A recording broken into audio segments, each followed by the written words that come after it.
Hello dear students, कैसे हैं आप सभी। आशा करती हूँ सब ठीक होंगे, स्वस्थ होंगे। Welcome to ICT virtual classroom Dehradun. My name is Samta.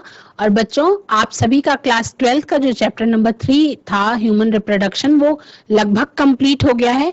Pregnancy में गेस्टेशन के टाइम पे क्या क्या चेंजेस आते हैं और कितने माह में, कितने वीक्स में शिशु के अंदर क्या बदलाव आते हैं, उसके बारे में आपको जानना है। Let's go to the smart. बच्चों, क्लास 12th में आप लोगों का चल रहा है चैप्टर नंबर 3, और चैप्टर नंबर 3 में क्लास 12th का चैप्टर नंबर 3 आप सभी पढ़ रहे हैं, तो जिसमें आपको आपने सारे इवेंट्स के बारे में समझ लिया था। अभी आपको प्रेगनेंसी होने के बाद क्या क्या चेंजेस आते हैं उसके बारे में जानना है। प्रेगनेंसी में क्या होता है, जब प्रेगनेंसी हो जाती है तो प्रेगनेंसी होने के बाद क्या क्या चेंजेस आते हैं। देखो, माँ के ब्लड में कौन कौन से हार्मोन्स का सिक्रीशन बढ़ता है। माँ के ब्लड में कौन कौन से हार्मोन्स का सिक्रीशन बढ़ जाता है। एक तो होता है ईस्ट्रोजन। दूसरा क्या होता है बच्चों, प्रोजेस्टेरॉन। प्रोजेस्टेरॉन। और कौन सा होता है, कॉर्टिसोल।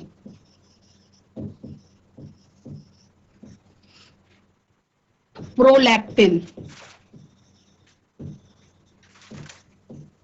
और थायरॉक्सिन।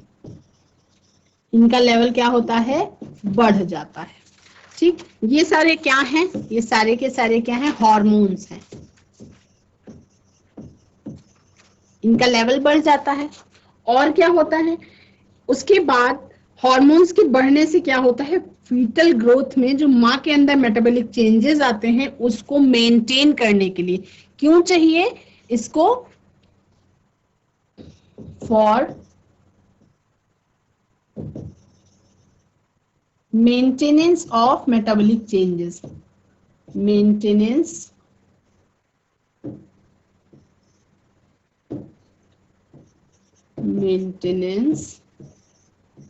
ऑफ मेटाबॉलिक चेंजेस, यानी कि माँ के शरीर में बहुत सारे शारीरिक परिवर्तन आते हैं, तो उसको मेंटेन करने के लिए इन सारे हार्मोन्स का अलग अलग काम होता है। इम्प्लांटेशन के बाद क्या होता है कि इनर सेल मास, एम्ब्रियो जो है वो डिफरेंशिएट हो जाता है, और डिफरेंशिएट होने के बाद आफ्टर इम्प्लांटेशन क्या क्या होता है, आफ्टर इम्प्लांटेशन क्या क्या होता है, जो एम्ब्रियो है वो डिफरेंशिएट हो जाता है, किसमें, एक्टोडर्म में और एंडोडर्म में। एक्टोडर्म और एंडोडर्म, और बीच में एक मीजोडर्म। ये 3 लेयर्स में डिफरेंशिएट हो जाता है। ठीक है, तो ये हो गई बाह्य परत, ये हो गई मध्य परत, और ये हो गई अंतः परत। ठीक, 3 परतों में डिफरेंशिएट हो जाता है। और उसके बाद क्या होता है, ये जो तीनों लेयर्स हैं, ये तीनों लेयर्स जो हैं, यही होती है रिस्पॉन्सिबल किसके लिए, ऑर्गन्स के डेवलपमेंट के लिए। शिशु में responsible for growth of different organs, अलग अलग ऑर्गन्स के डेवलपमेंट के लिए ये रिस्पॉन्सिबल होती हैं। इन्हीं के कारण ऑर्गन्स का डेवलपमेंट क्या होता है, हो पाता है।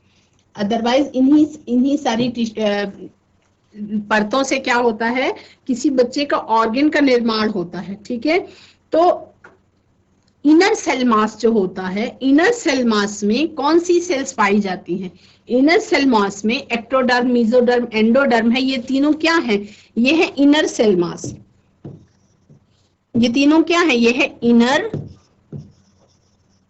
Cell mass.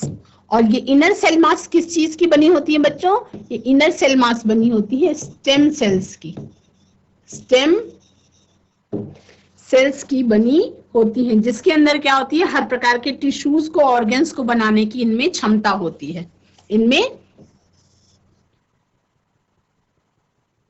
इनसे क्या होते हैं, टिश्यूज भी बन सकते हैं और ऑर्गन्स भी बन सकते हैं। एंड ऑर्गन्स, इन दोनों को बनाने की क्षमता इन सेल्स में होती है। कौन सी सेल्स में? स्टेम सेल्स में।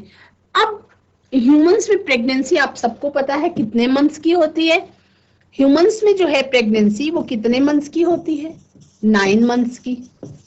प्रेगनेंसी इन ह्यूमंस कितने मंथ्स की होती है?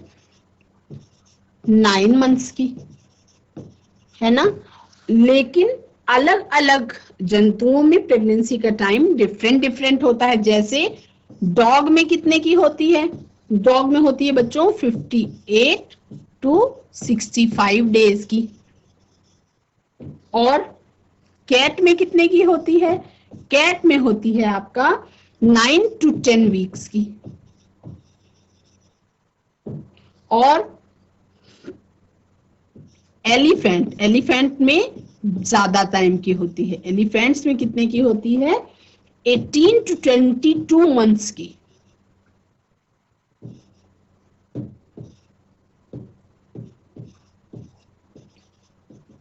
यानी कि लगभग 2 साल से थोड़ा कम, 1.5 साल से ज्यादा। ठीक है। अब इसमें सबसे पहले जो प्रेगनेंसी में होने के बाद सबसे पहले अगर किसी शिशु के अंदर कोई ऑर्गन बनता है तो वो कौन सा ऑर्गन होता है? ह्यूमंस में, ह्यूमन बीइंग्स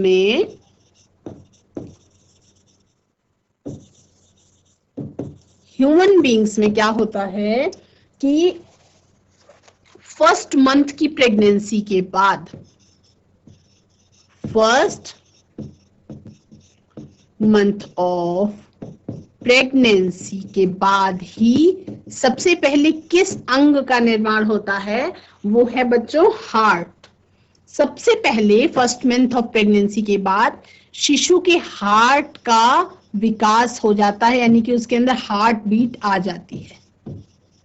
अभी एम्ब्रियो ही है, सबसे पहले क्या बनता है? हार्ट बनता है। तो हार्ट बीट को सुन करके ही ग्रोइंग फीटस के फर्स्ट साइन को आप नोटिस कर सकते हैं।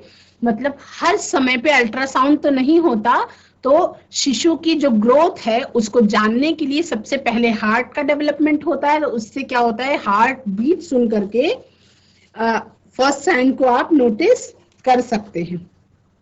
कैसे होता है ये? स्टेथोस्कोप से, स्टेथोस्कोप से हार्ट बीट को सुनकर, हार्ट बीट को सुनकर क्या कर सकते हैं? जो ग्रोइंग फीटस है, ग्रोइंग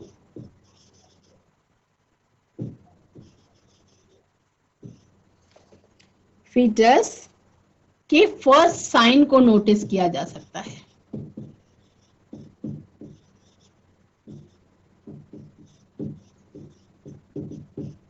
को नोटिस कर सकते हैं। ठीक। और क्या कर सकते हैं? प्रेगनेंसी के सेकेंड मंथ तक, फर्स्ट मंथ में क्या बनता है? फर्स्ट मंथ में क्या बना? हार्ट बना। हार्ट बनने का मतलब है कि हार्ट बीट आ गई। हार्ट बीट आ गई। ठीक। सेकेंड मंथ में क्या बना?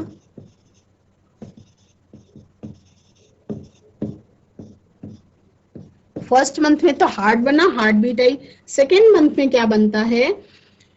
लिम्स बन जाते हैं।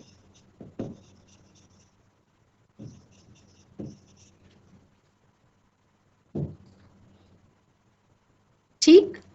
उसके बाद 12 वीक का मतलब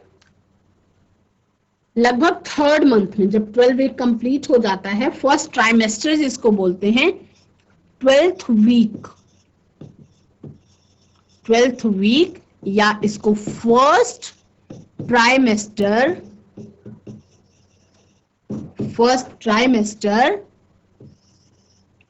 फर्स्ट वीक या फर्स्ट ट्राइमेस्टर या 12th वीक तक क्या क्या बन जाता है, कुछ मेजर ऑर्गन सिस्टम्स बन जाते हैं।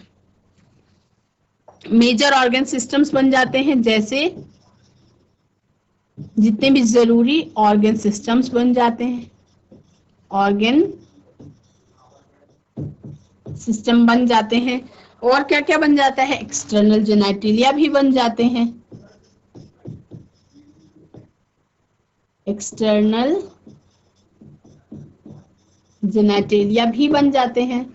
ठीक है, तो उसके बाद ही ये जो खेल चल रहा है, उसमें चल रहा था कि अल्ट्रासाउंड करके और जो गर्भ में अगर बेटी है तो उसको अबॉर्ट करते हैं, तो उस करते थे, अब तो खैर उस पर बहुत कानूनी रोक है। तो ये इसी समय पे किसी टाइम पे डॉक्टर्स क्या करते थे, अंदाजा लगाते थे कि ये कैसे बेटी है या बेटा है, ये अंदाजा लगाते थे। तो जो फर्स्ट ट्राइमेस्टर होता है, यानी कि तीसरा महीना होता है, उसके अंत तक लगभग सभी मेजर पार्ट्स बन जाते हैं, लिम्स और एक्सटर्नल जेनिटलिया भी बन जाते हैं। फिफ्थ मंथ में क्या होता है, ठीक है, फिफ्थ मंथ आते आते, फिफ्थ मंथ तक क्या होता है, फिफ्थ मंथ आते आते फर्स्ट फीटल मूवमेंट भी फील कर सकते हैं। फर्स्ट फीटल मूवमेंट ये भी फील कर सकते हैं, जिसको क्या कहते हैं, क्विकनिंग कहते हैं, इसको क्विकनिंग कहते हैं। तो ये भी फील कर सकते हैं। और फिफ्थ मंथ तक क्या होते होते हेड पे बाल भी आ जाते हैं, हेड पे क्या होते हैं, बाल भी आ जाते हैं।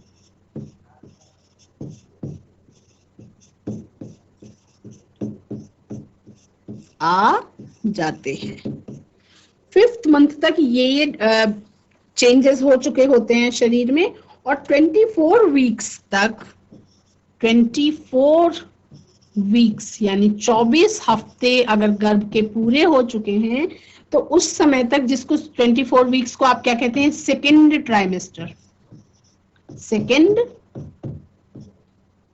ये फर्स्ट, सेकेंड और थर्ड ट्राइमेस्टर में बटा हुआ होता है। जो गर्भावस्था होती है, ये फर्स्ट, सेकेंड और थर्ड ट्राइमेस्टर में बटी हुई होती है, क्योंकि तीन महीनों को तीन तरीके से, तीन भाग में, फर्स्ट, सेकेंड और थर्ड, इस तरह से प्रेगनेंसी कैसे डिवाइड की जाती है, प्रेगनेंसी ऐसे डिवाइड की जाती है जिसमें फर्स्ट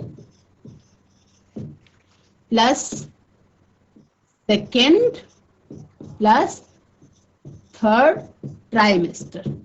ट्राइमेस्टर का मतलब तीन महीनों के हिस्सों को फिर डेवलपमेंट किस तरह से हो रहा है उस हिसाब से देखते हैं। तो 24 वीक्स तक क्या हो जाता है, सेकेंड ट्राइमेस्टर कंप्लीट होने लगता है जब, तब तक क्या होता है कि पूरे शरीर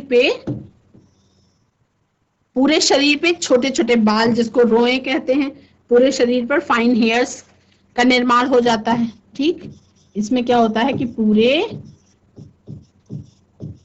शरीर पर फाइन हेयर्स, बारीक बारीक रोए निकल आते हैं, फाइन हेयर्स का निर्माण हो जाता है। और क्या चेंज आ जाता है तब तक हो जाता है, और आईलिड्स अलग अलग हो जाती हैं। और क्या होता है, सेकेंड ट्राइमेस्टर तक क्या होता है, आईलिड्स अलग अलग हो जाती हैं। आईलिड्स यानी कि पलकें अलग अलग हो जाती हैं, आईलिड्स अलग होती हैं। और क्या होता है, आई लैशेस भी बन जाती हैं, आईलिड्स बनती हैं और आई लैशेस भी बन जाती हैं। आईलिड्स भी बन जाती हैं और आई लैशेस भी बन जाती हैं, मतलब कि आईलिड्स भी बन जाती हैं और आई लैशेस भी बन जाती हैं। उसके बाद 9th मंथ तक क्या होता है बच्चों, 9th मंथ तक फीटस पूरी तरह से डेवलप हो जाता है। 9th मंथ तक क्या होता है कि फीटस पूरी तरह से डेवलप हो जाता है, ठीक है, पूरी तरह से डेवलप हो जाता है। तो कुछ इस तरीके से होता है।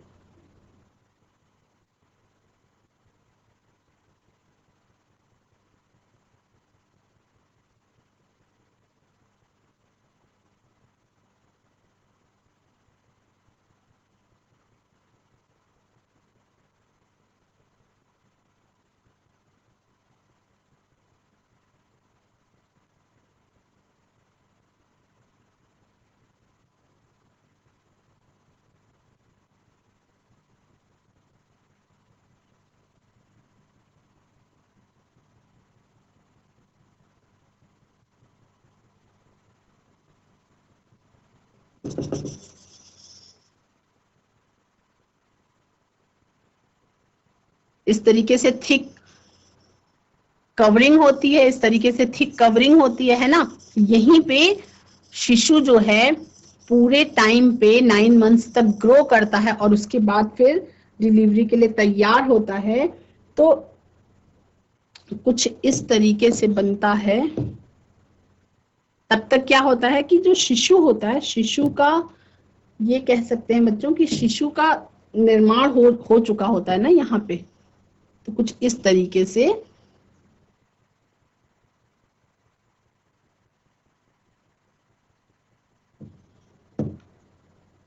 है ना, कुछ इस तरीके से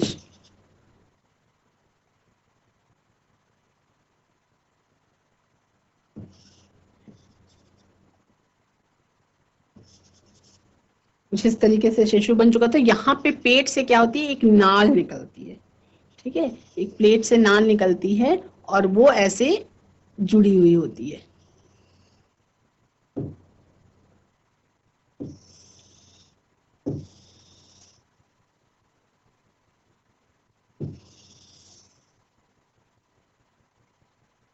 तो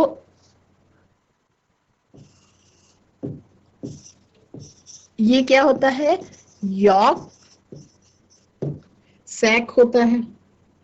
ये क्या है, ये अम्बिलिकल कॉर्ड है।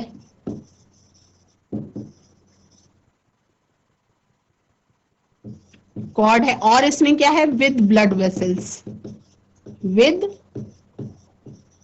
Blood vessels. और क्या है, ये कैविटी है यूट्रस की।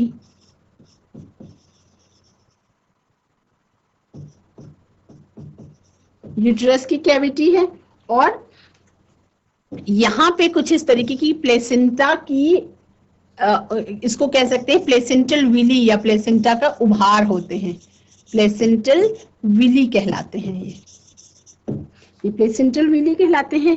ये क्या है, ये है एम्ब्रियो जो एक शिशु के रूप में धीरे धीरे तब्दील हो चुका है, ठीक है। और यहाँ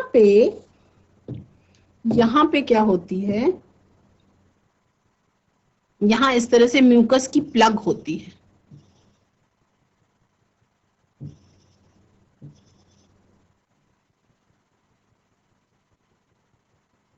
ये क्या है, ये प्लग ऑफ म्यूकस है जो सर्विक्स के अंदर है।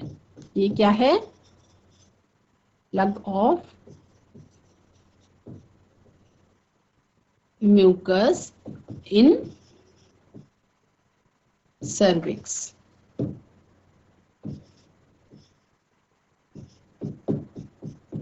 ठीक, तो इस तरह से ये क्या है, किस चीज का डायग्राम है, the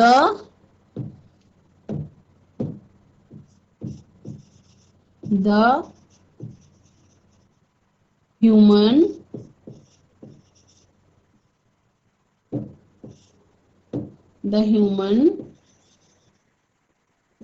fetus within the uterus,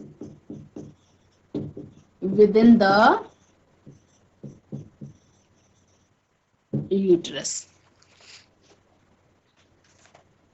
तो ये डायग्राम कुछ इस तरीके की संरचना होती है। और जब इस तरह से बच्चा प्लेस होता है तो फिर डिलीवरी में भी आसानी होती है। कभी कभी क्या होता है कि आपने सुना होगा एक घटना के बारे में कि क्या होता है, बच्चा उल्टा है, जिससे क्या सीजेरियन ऑपरेशन करना पड़ता है। दो तरीके से डिलीवरी हो सकती है। एक तो नॉर्मल डिलीवरी होती है जब कॉन्ट्रैक्शन होती है एंडोमेट्रियम में, और उसके बाद फिर नॉर्मल डिलीवरी हो सकती है। और कभी कभी क्या होता है कि नॉर्मल डिलीवरी नहीं हो पाती अगर बच्चा सही तरह से प्लेस नहीं है। तो अब आपको इतना समझ में आ गया होगा बच्चों की जो आउटर लेयर होती है वो एक्टोडर्म कहलाती है, एंडोडर्म कहलाती है अंदर वाली लेयर, और बीच वाली लेयर मेसोडर्म कहलाती है। धीरे धीरे उसी से ऑर्गन्स का निर्माण होता है। उनमें स्टेम सेल्स पाई जाती हैं जिसके अंदर ये क्षमता होती है कि वो अंग और टिश्यूज का निर्माण कर सकते हैं।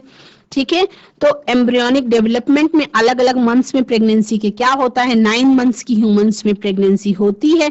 ठीक है, तो अलग अलग समय पे धीरे धीरे धीरे धीरे सबसे पहले हार्ट का विकास होता है, मतलब सबसे पहले भ्रूण में हार्ट बीट आती है, उसी से अंदाजा लगाया जाता है कि फीटस ठीक तरीके से काम कर रहा है।